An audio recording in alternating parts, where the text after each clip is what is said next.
and he joins me now. So, Glenn, the Democrats want to keep sending checks to 150-year-olds? I think the dynamic here, Jesse, is that there is this part of our government that is completely unaccountable to the elected officials who are supposed to govern our country, that you call the administrative state, you call the deep state. Really, there are both of them.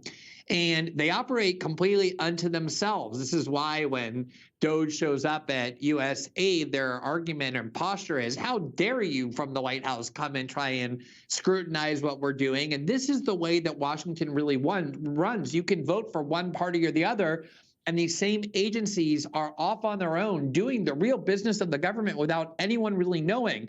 And this is what is being threatened. And I think this is the reason why Democrats are so upset and so angry, because so much of this is now being exposed. And this is what has been so crucial to carrying out an agenda that has nothing to do with the American people or what they vote for, which is this huge part of the government that just does what it wants without accountability.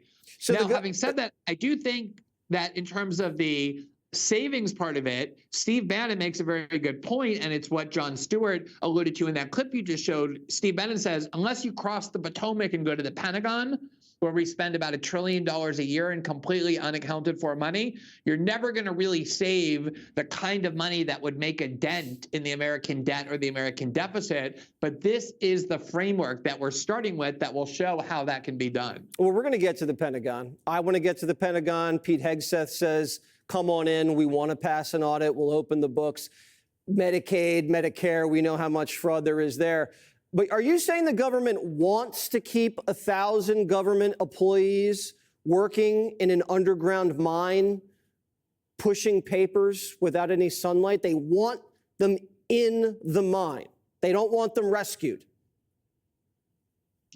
I think that when you have a ruling class power center that hasn't been challenged for decades, they expect that they will be able to continue to exercise power without anyone really stopping them. Look at how many campaigns we've had, presidential campaigns, where the winning candidate has promised to come in and change the way Washington works. That was Bill Clinton's appeal. That was Barack Obama's appeal. That was Donald Trump's primary appeal. And up until now, people promise it. And even if they try, it really never gets done because these institutions are more powerful than our elected officials.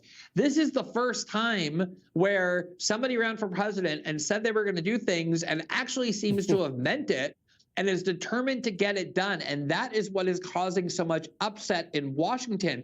It's not really about the mines or the payments to 150-year-olds. It's about the fact that as long as this system gets to function with nobody trifling it, with nobody bothering with it, think about the power that vests. They stay outside of the democratic system, and it gives immense power to Washington, and that's what's being disturbed. Yeah, they want to run on change and then not change anything. And Trump screwed up that whole proposition. All right, Glenn, it's great to talk with you. We're going to send Johnny down the mine shaft to rescue some of the